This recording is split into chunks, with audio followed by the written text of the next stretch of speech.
My parents missed my graduation to help my sister move.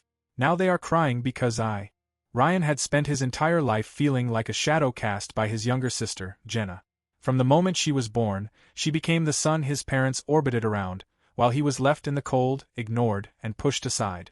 The message was always clear: Jenna mattered more. At first, he didn't understand.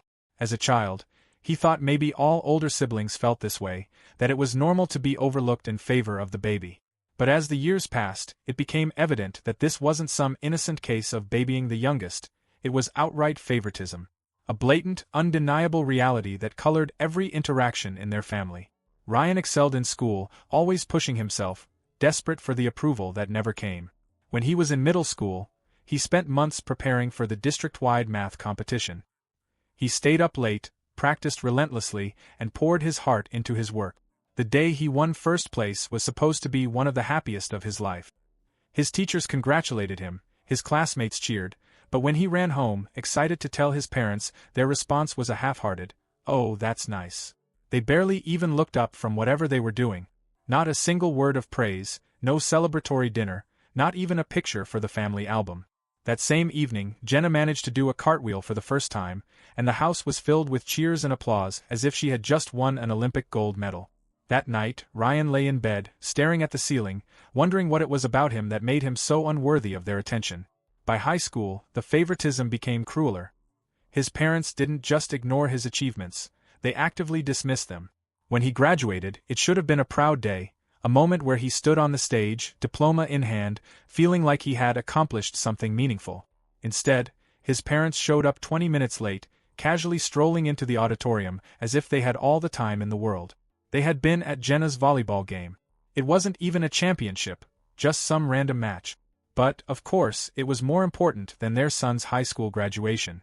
When Ryan confronted them afterward, his mother waved a dismissive hand. "You know how important her games are," she said, as if that explained everything.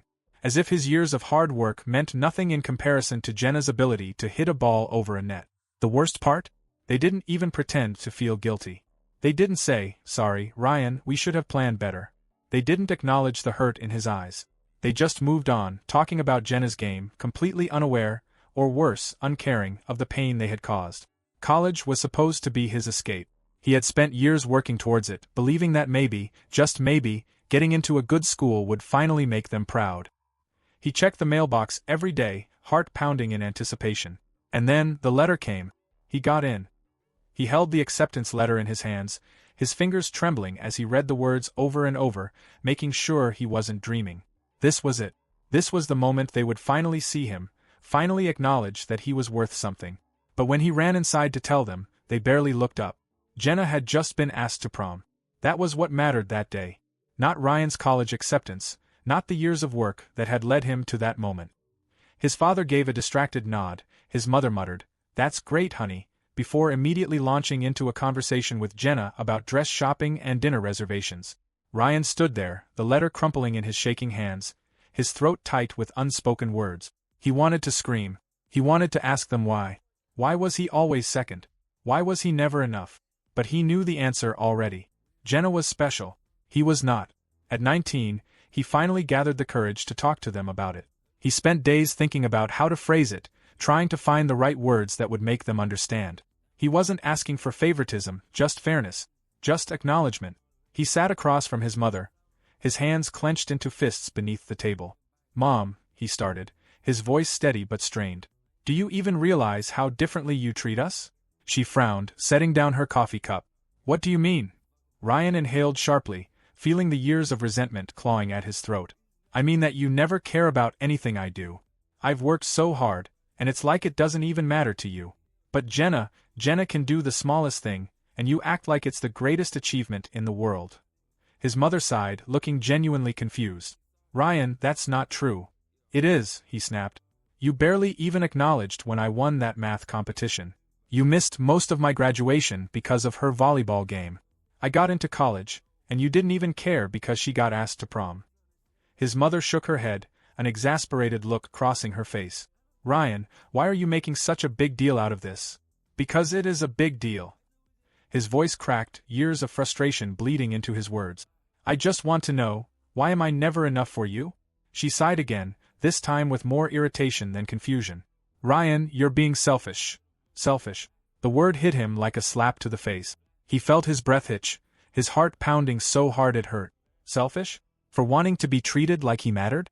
For wanting his parents to love him as much as they loved his sister? His mother shook her head, reaching for her coffee again. "You're older. You should be more mature about this. Jenna just needs more attention right now. Right now." As if this hadn't been the case for his entire life. Ryan sat there, staring at the woman who had given birth to him, the woman who was supposed to love him unconditionally, and realized something. Nothing he did would ever be enough. It didn't matter how hard he worked, how much he achieved, how many milestones he reached. His parents had made their choice a long time ago. Jenna would always be first, and he would always be second. Ryan had spent 4 years pushing himself harder than ever before. Late nights studying, early mornings at the library, endless projects and exams, all of it to prove that he was worth something. That he wasn't just the forgotten child, the afterthought. His 3.9 GPA in computer science wasn't just a number to him, it was proof of his effort, his discipline, his worth. And for once, he allowed himself to believe that maybe, just maybe, this time his parents would see it too. His graduation was the moment he had been waiting for. After years of being ignored, of watching Jenna's smallest accomplishments be celebrated while his were overlooked, this was his chance to finally be acknowledged. He made sure to remind them twice about the ceremony. The first time, his mother had been distracted, nodding along absent-mindedly while scrolling through her phone. The second time, he made sure to look her directly in the eye. "You won't miss it, right?" he asked, voice calm but firm. "Of course not, Ryan," she said with a dismissive wave of her hand. "We wouldn't miss our son's college graduation." His father echoed the same reassurance. Ryan wanted to believe them, even though he knew better. The morning of graduation, he woke up with a nervous excitement bubbling in his chest. He put on his cap and gown, staring at himself in the mirror, trying to push away the small, gnawing fear that something would go wrong. Megan, his girlfriend, was supposed to meet him so they could go together. They had planned it for weeks. She had always been his biggest supporter, always told him how proud she was of him. She wouldn't let him down. But as the minutes ticked by, Megan never arrived. He tried calling her. No answer. He texted. No response. His excitement started to curdle into anxiety. Maybe something had happened. Maybe she was running late. He called again. This time, she picked up. "Hey, where are you?" he asked, trying to keep his voice steady. There was a pause. Then Megan's voice came through, casual, almost confused. "Oh, I thought you knew," she said. "Your mom asked me to help Jenna move." Ryan felt the air leave his lungs. His grip on the phone tightened. "What?" "Yeah," Megan continued, as if it was the most normal thing in the world.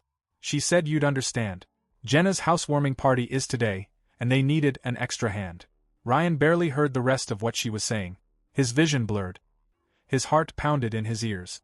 They ditched him. All of them. He had told them. He had reminded them. He had looked them in the eye and asked, begged, for them to show up just this once. And they left him. For Jenna. Again. His hands shook as he lowered the phone. He could hear Megan saying something, maybe an apology, maybe an excuse. It didn't matter. None of it mattered anymore. Ryan stood in his dorm room, his graduation cap slipping slightly as he clenched his fists. He could see the printed program on his desk, the one listing the names of every graduate. His name was there. He had earned it. He had worked for this.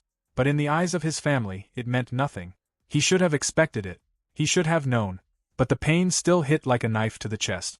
For a long moment, he just stood there, staring at his reflection in the mirror. The weight of every ignored achievement, every dismissed success, every moment he had been cast aside, it all crashed down on him at once. And then, finally, he let the cap fall to the floor. Because there was no one there to see him wear it. Ryan sat in his empty dorm room, his graduation cap abandoned on the floor. The silence was suffocating. Outside, his classmates were celebrating with their families, taking pictures, hugging, laughing, exactly how he had imagined this day should have been. But his family wasn't here. They were at Jenna's housewarming party, completely forgetting the son they had promised to support. He stared at his phone, Megan's last message still on the screen. "Your mom said you'd understand." Understand? What was there to understand? That once again, Jenna's convenience mattered more than his success? That he was expected to just accept being second place forever? A loud knock on his door snapped him out of his spiral. Ryan hesitated before opening it. Uncle Rick stood there, a knowing look on his face. "Figured you'd need a ride." Ryan's throat tightened. He hadn't told his uncle about his family's absence, but somehow, Rick already knew. He always knew. Unlike Ryan's parents, Rick actually saw him. Without another word, Ryan grabbed his keys, stepped outside, and shut the door behind him. Rick sat beside him at the graduation ceremony, clapping loudly when Ryan's name was called. He cheered louder than anyone else, making sure Ryan knew that somebody was proud of him. Ryan's heart clenched as he scanned the audience one last time, foolishly hoping to see his parents' faces. But there was no one, just an empty row where they should have been. Rick noticed. He sighed and muttered under his breath, "Unbelievable." Afterward, while other graduates posed for photos with their beaming families, Ryan stood with Rick on the steps of the auditorium. His uncle patted his shoulder.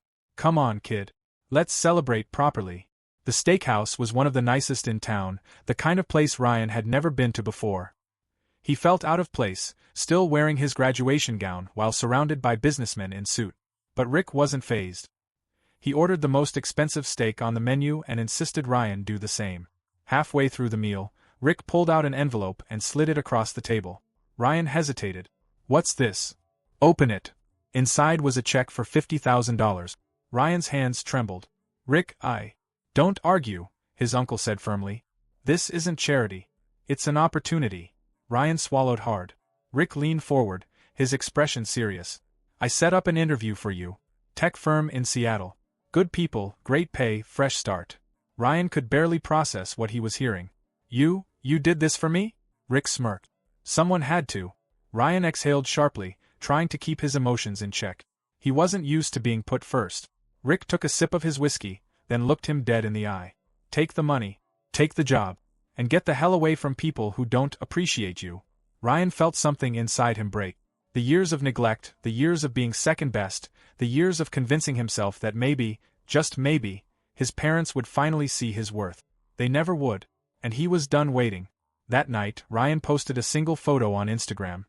Him and Uncle Rick standing outside the steakhouse, smiling. The caption was simple.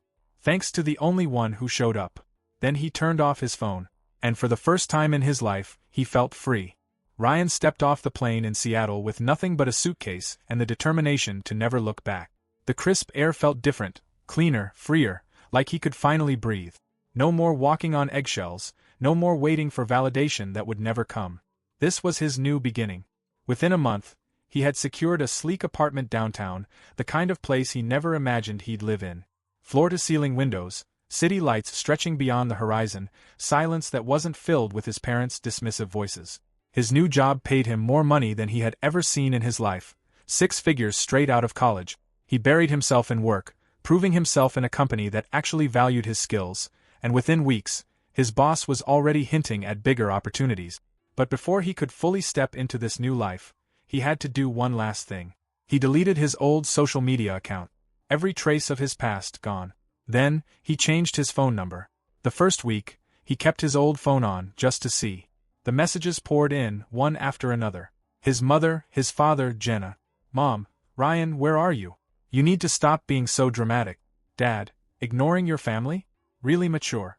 Jenna, "OMG Ryan, what's your problem? We didn't do anything wrong." Then Megan, "Ryan, this is ridiculous. I was just helping your mom. You're being a child." Megan, "I was there for you for years and this is how you treat me?" Megan, "I hope you're happy being alone." Each message felt like a weak attempt to pull him back into the cycle of being their afterthought, their convenience. But Ryan didn't even feel angry anymore. Just done. And then, Megan's final blow. She moved on, to one of his old college friends. Someone he had studied with, trusted. Someone who knew what had happened but apparently didn't care.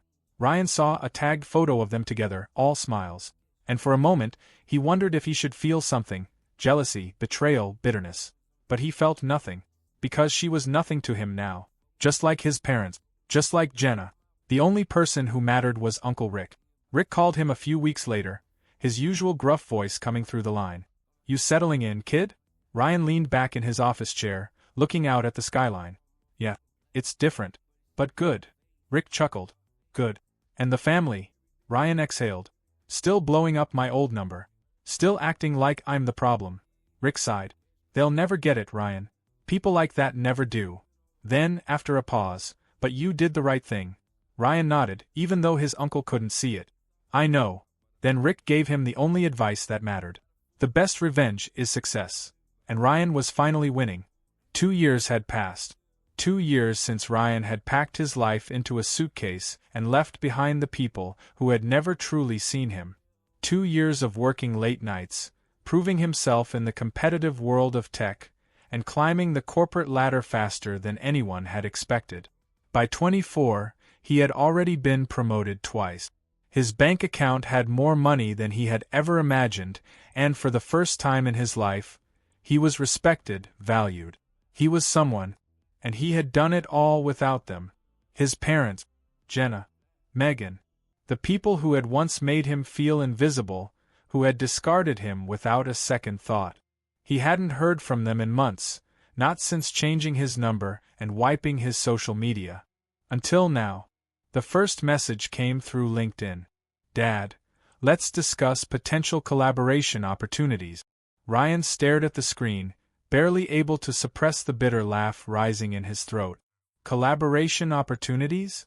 The man hadn't supported a single one of Ryan's accomplishments, had ignored his graduation, had belittled his success, and now he wanted to collaborate. Right. Then came the email from his mother. "Mom, we're so proud of you. We've always planned to help you financially, now we need your help." Ryan's jaw tightened. Planned to help financially? They hadn't even bought him a graduation dinner. They hadn't paid a cent for his college education. But now that they needed money, suddenly, they were the generous, loving parents who had always intended to be there for him?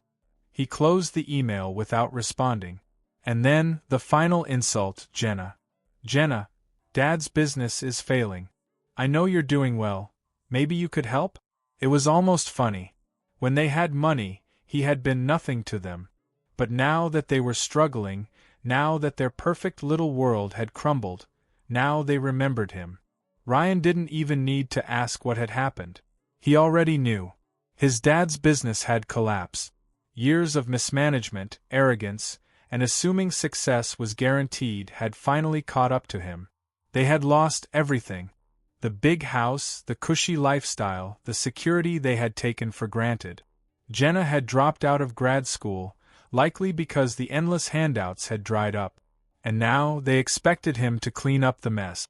They had ignored his victories, dismissed his struggles, abandoned him when he needed them most. And now they were reaching out, not to apologize, not to make things right, but to ask for money. Ryan sat back in his chair, the city skyline stretching out behind him, the weight of his past trying to claw its way back into his life. He didn't feel guilt. He didn't feel anger. He just felt done. Without hesitation, he ignored them all. And for the first time, they were the ones being forgotten. Ryan had expected the messages, but he hadn't expected them to show up. Yet there they were, standing outside his apartment door, looking smaller than he had ever seen them. His father, once proud and full of arrogance, now had tired eyes and a deep frown etched into his face. His mother, always dismissive before, now looked desperate. Ryan didn't let them inside. "What do you want?" he asked, arms crossed. His mother stepped forward, hands clasped together as if that would somehow soften the years of neglect. "Ryan, honey, we need to talk." "Talk," Ryan repeated, shaking his head. "Funny. You never wanted to talk before." His father exhaled sharply. "This isn't the time for grudges. We need your help." Ryan leaned against the doorframe, waiting. His mother hesitated, then finally said it. "We should have been at your graduation." It was the closest thing to an admission he had ever gotten. But that was all it was. A small, carefully chosen statement, not an apology. No acknowledgement of the years of favoritism, the abandonment, the way they had treated him like a backup plan for his entire life. Just one single, calculated admission. Ryan didn't even blink. And his mother's face twisted, as if she had expected him to be grateful just for hearing those words. "And we made mistakes. But right now, we need you." His father, more direct, cut in. "Family helps family, Ryan. That's how this works." Ryan felt laughter bubbling up, sharp, bitter, uncontrollable. "Family helps family?" He repeated it slowly, as if tasting the words, as if making sure he had heard them correctly. Then he let out a cold, humorless laugh. Where was that attitude when you picked Jenna over me for 20 years? His father opened his mouth, but nothing came out. There was no excuse for it. No quick dismissal. No clever deflection. Because Ryan was right. His mother tried again, voice thin with forced patience. Ryan, please. We're struggling. Your father lost the business. We had to sell the house. Jenna had to drop out. Ryan cut her off. Not my problem. His father's face darkened. You're being selfish. Ryan's eyes narrowed. I'm being selfish? I worked my ass off for years, and you ignored it. You threw me aside over and over again like I was nothing. And now, because you're broke, you suddenly remember I exist. Neither of them responded. Ryan's voice dropped lower, calmer. I spent my whole life waiting for you to care. You never did. I don't owe you anything. His father's hand clenched into a fist, not in anger, but in frustration. Because, for the first time in Ryan's life, he was the one with the power. Ryan took a step back. We're done here. His mother's face crumpled. Ryan, don't do this. But Ryan had already made up his mind. Get out. His father hesitated, but one look at Ryan's expression told him this was final. They left. Ryan shut the door. And that was that. Later that night, Ryan sent them one last email. Subject: Don't contact me again. I'm not giving you money. I've built a life without you. Don't contact me again. He didn't check for a reply. He didn't need to. Months passed. His parents lost their home. His father, once a businessman who had looked down on everyone beneath him, was now working for his former competitor. Jenna, unable to sustain her lifestyle without their support, had moved back in with them. Meanwhile, Ryan was thriving. He traveled across the world, seeing places he had once only dreamed of. He had new friends, real friends, ones who celebrated his success instead of pretending it didn't exist. He dated freely, enjoying the life he had built without guilt, without obligation. He was happy, and for the first time in his life, he was completely free.